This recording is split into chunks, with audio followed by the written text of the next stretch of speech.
Greetings. I'm Brother L, and I'm here with Your Honorable Judge Michael Warren, Oakland County Circuit Court, and also he is a candidate for the 2022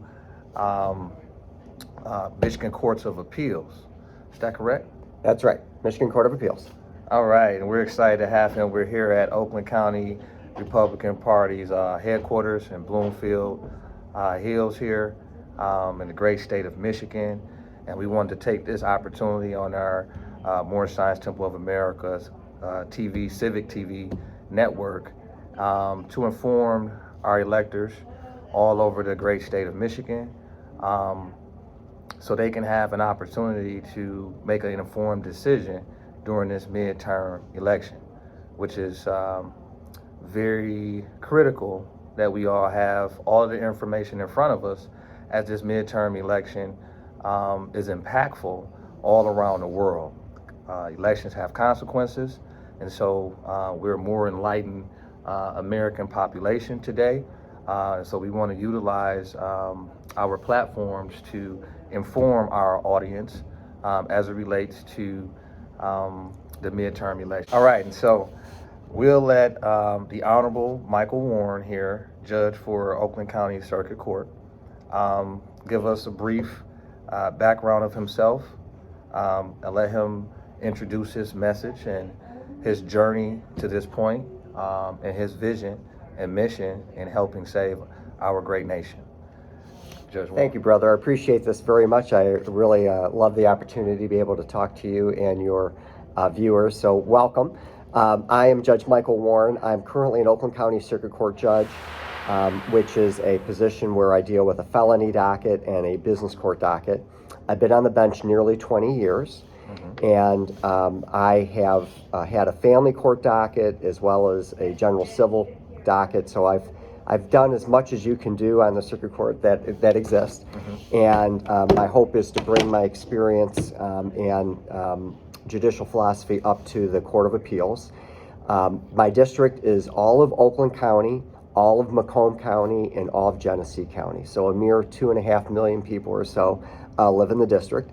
And there's an election in November for a position that was filled recently by an appointment because a friend of mine who was on the Court of Appeals, Jonathan Tuckle, may he rest in peace, passed away. Okay. And so now I'm running for that position. Just a couple of quick things. If you just real quick, if you want to learn more about me, you can visit judgemichaelwarren.com. We also have a Facebook page, which is my general page, which is just Michael Warren, but you can also find Judge Michael Warren for Court of Appeals on Facebook. We have an Instagram page, we have a Twitter page, and I have a LinkedIn, which is just Judge Michael Warren. So I'm running because this is a really important position, and I think I have the experience and the correct judicial philosophy to give the voters of the state of Michigan what they deserve in connection with justice. We hold these truths to be self-evident, that all men are created equal, that they're endowed by their Creator with certain unalienable rights, that among these are life, liberty, and the pursuit of happiness, and that to secure these rights, governments are instituted among men, deriving their just powers from the consent of the governed. That when any form of government becomes destructive to these ends, it is the right of the people to alter or abolish it, and to establish new government, laying its foundation such principles and organize its power such forms to them shall seem most likely to effect their safety and happiness. Those words from the Declaration of Independence were revolutionary in 1776. They remain revolutionary today, and it's a sacred obligation of judges to affirm those founding first principles from our Declaration that are now embedded in our Constitution and our law, to protect those principles and to ensure equal justice under the law, which is what I've dedicated my 20 years on the bench to. We have too many people that want to legislate from the bench. They think that they put on the black robe, and I like to call it black robe disease. They put it on, and all of a sudden there's a presumption of arrogance, and they think that they know what's better than everybody else, and we don't have to be so concerned about what the people think as opposed to what they think. That's not the role of a judge. We have a separation of powers. We have a legislature to adopt the law. We have an executive to enforce the law, and then judges are supposed to make sure when there's disputes, how does the law apply and apply it fairly and efficiently. And we are supposed to interpret the law as the people intended it and understood it to be when they adopted the Constitution, or the legislature when they enacted the law, and not to add things that aren't there or take things away that are there. The role of the judge is to simply apply the law as it's written. And unfortunately, in the courts today, we have a lot of people that have a different philosophy, where they think that they're really supposed to create the law for us, and that's a step too far. I think you asked a little bit about my background. So I grew up in Detroit, and then we moved out to St. Clair Shores. Was in public school my whole career. Graduated from Lakeview High School in St. Clair Shores. Went to Wayne State and was there for 4 years. I was a busboy and kind of worked my way through college. Okay. And met my lovely wife, Shannon, on the debate team. Okay. I've never won an argument with her since. And went to law school at University of Michigan. Was very involved there in a number of different ways. And then went to go work for the Michigan Supreme Court for a couple of years with Justice Dorothy Comstock Riley. She's a fabulous justice. Okay. And then I went to Honigman, which is a major law firm in Detroit. Then was recruited away to work for the State Board of Education. I did that for a couple of years, working on policy reform. The time for policy reform, there was this window and then it closed, so I went back to private practice, went back to Honigman, did corporate work there, did that for about 3.5 years, became a partner, and then was recruited away to go work for Cornerstone Schools, which are faith-based schools in the city of Detroit. Nice. Yeah, I did that for a couple of years, and that's where I was appointed from the bench to the bench, which I know is a crazy background for a judge, very eclectic and unusual with all this big, heavy education focus. I was also on the State Board of Education when I was for 3 years before I was appointed to the bench. So I really, education is very meaningful and important to me, and I think it's the keystone to success for everyone in our country. Yes, sir. My wife and I got married while I was clerking for the Supreme Court. We have 2 beautiful adult kids. One goes to Wayne State Medical School, and the other goes to the University of Michigan as a freshman. And as I said before, I've been on the bench for 20 years. I've been honored by the International Association of Top Professionals as Judge of the Year, Judge of the Decade. Now I'm in their Hall of Fame. We're going to go to Vegas actually in December to celebrate my induction to their Hall of Fame. And that truly is an international organization. The people from all over the world that are part of it. And that is awesome. Yeah, thank you. Real quick. Yep. What inspired you? Who inspired you? Right? What and who inspired you to start this journey in the direction that you went into to end up at the point of where you at today? What was that inspiration? I would say it's a number of things. My parents were always very encouraging about my talent and my intelligence, and they really believed in the American dream and that you could do whatever you believe and set yourself to do. And I 100% believe in that, and that it is absolutely, America is the land of opportunity. That's right. You can do, and I'm talking to the viewers. No matter where you are in your life, if you're having setbacks, if you're suffering, you have the ability to change your life at this moment. And I really believe that there are challenges and there's things that are outside of your control, but you can always live up to your greatest potential. Okay. And God has a purpose for everybody, and that you need to figure out what that is and grab a hold of that mission and live a constructive and fulfilling life and a purpose-filled life. And so that was the philosophy. It's funny, my parents aren't particularly religious, but they instituted that set of values in me. I was very inspired by American history, and the fight for freedom and liberty and equality. So I would have to say that our founding fathers and mothers and those that have carried that on throughout our history have been inspirational to me. So people like, the Revolutionary War folks, but also you could throw in there Abraham Lincoln and Martin Luther King Jr. Because obviously when we became a country, we didn't live up to our founding ideals in many ways. And I happen to be married to an African American woman and have biracial kids, and that couldn't have happened back in 1776. And I'm of a religion that I would have been not part of I wouldn't have been able to vote and all that stuff. So we needed to live up to those ideals. And so it's not just the founding generation, but the other people that looked to it and said, we need to live up to those ideals. Right. So I've also my grandfather was a big inspiration to me. He was just a hardworking, humble man who fought in World War II. That was a great role model. Okay. So I've had several mentors. My debate coach, Professor George Siegemüller, Art Ellis, who is the superintendent of public instruction, Clark Durant, who whisked me away to the State Board of Education, as well as Cornerstone Schools. I've had a number of very influential people in my life.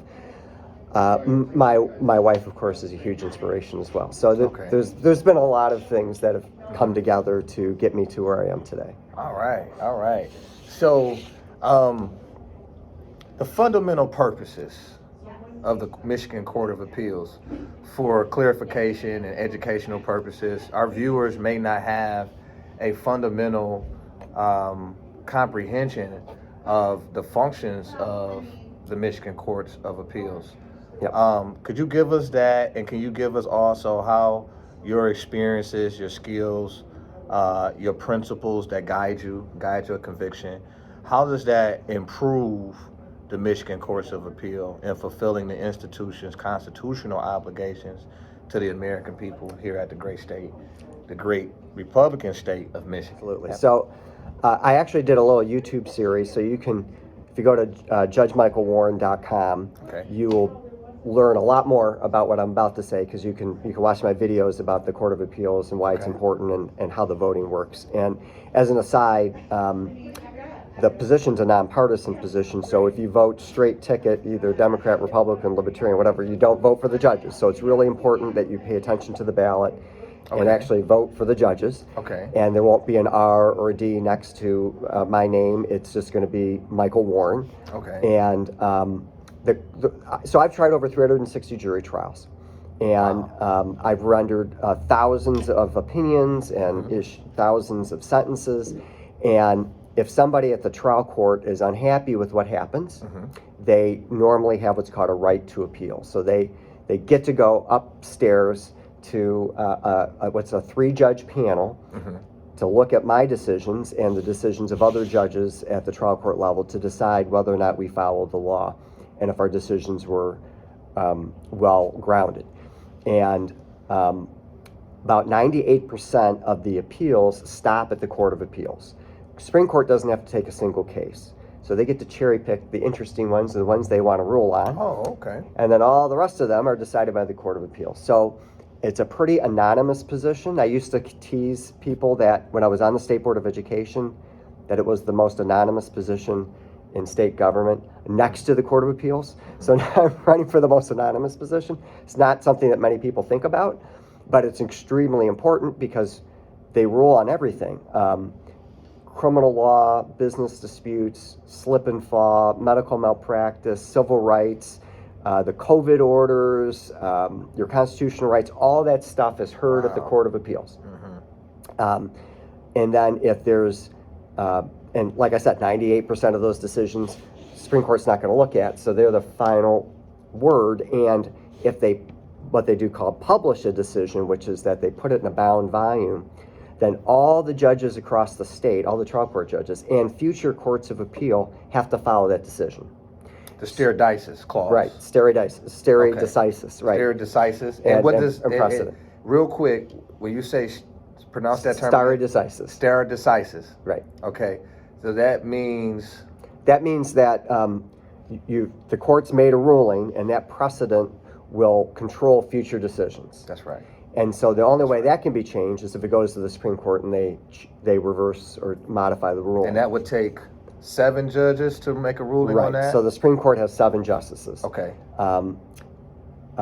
The Court of Appeals, we sit in 3-judge panels. So 3 judges make those decisions, which could affect the entire state. And so it's an extraordinarily important body that most people don't pay attention to. So I have, I think, an incredible skill set to bring to the Court of Appeals. Like I said, I've been on the bench nearly 20 years. I've tried 360 jury trials. I've taught constitutional law at Cooley Law School. I've written constitutional law articles. I've written a book called America's Survival Guide, which is an American History and Civics book.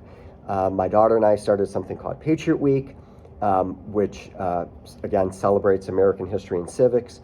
I'm well known as a constitutional scholar, so I bring a lot to the table to the Court of Appeals, and I'm not going to legislate from the bench. I'm going to follow the laws that's given to me. My opponent has been a lawyer less than I've been on the bench, so I've been on the bench longer than she's been a lawyer, and her claim to fame is that she worked for the Feiger Law Firm. So she's not there because she's a great jurist. She's there because there's an agenda there, where I'm coming because of the experience. And one more question. How far do you think this institution has gotten away from enforcing the terms of the Constitution? Great question.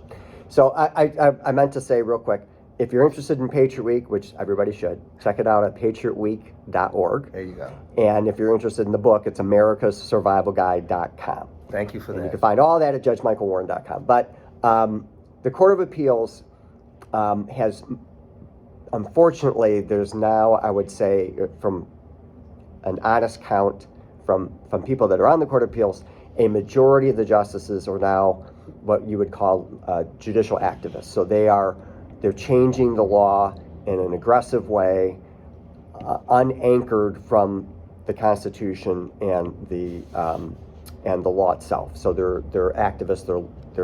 They're being legislative, as opposed to fulfilling their proper role. So that happened. It became a majority that way when the most recent appointment, the person I'm running against, got appointed. So it will make a tremendous difference to the Court of Appeals who wins in this November election, because if I can reclaim that seat, then we'll have a majority of rule of law judges again. It sounds like if America can reclaim that seat, we can have the rule of law America again. There we go. Okay, and thank you for that. Judge, I really want to say thank you for this opportunity to have this exclusive one-on-one with you on our network here to empower and inform our American public, really our global audience, right? Because one thing that I learned, that what happens here, it impacts the world. It shapes the world. So this is a priceless moment for all of us to be able to have that access directly to the candidates and to be able to hear their voice and build relations with our audience. That's huge. And so please give us some final words to close us out. And again, we really appreciate your time and talking with us today and our audience. Well, brother, I want to thank you for having me on. This was great. I want to thank the audience for listening. I'll just say it this way. You've heard me about what motivates me and my background. I believe to the depth of my soul that we are all children of God, that we need to respect each other and respect our unalienable rights. And we need to have judges that are committed to ensuring the integrity of our freedoms and liberties, who are willing to defend the Constitution and affirm their proper role in the judiciary as opposed to legislating and doing other things. I think that hopefully I've shown that I have the experience and the temperament and the judicial philosophy to serve the citizens of Michigan and America in a way that will make you all proud of our judiciary, and have an understanding that we're going to defend the freedoms and liberties of America in a robust and fair and impartial way. Thank you. God bless you, and God bless America. Well, you heard it from Judge Warren, a candidate for Michigan Courts of Appeals. Elect Judge Warren so we can restore confidence back to our Michigan judiciary and start the process and doing our part here in the state, in the great state of Michigan, to save America. Judge, before we go, could you please give us recite we hold these truths to be self-evident with respect to our Declaration of Independence? Sure. We hold these truths to be self-evident, that all men are created equal, that they're endowed by our Creator with certain unalienable rights, that among these are life, liberty, and the pursuit of happiness, and that to secure these rights, governments are instituted among men, deriving their just powers from the consent of the governed, that when any form of government becomes destructive of these ends, it is the right of the people to alter or abolish it and to establish new government, laying its foundation such principles and organizing its power such form as to them so seem most likely to affect their safety and happiness. Thank you. Thank you. And we appreciate this opportunity to speak to you once again. My pleasure. You heard it from Judge Warren yourself. Hopefully this information has unlimited value, and it has informed you and empowered you to make a critical decision in this midterm election. With that being said, peace and love.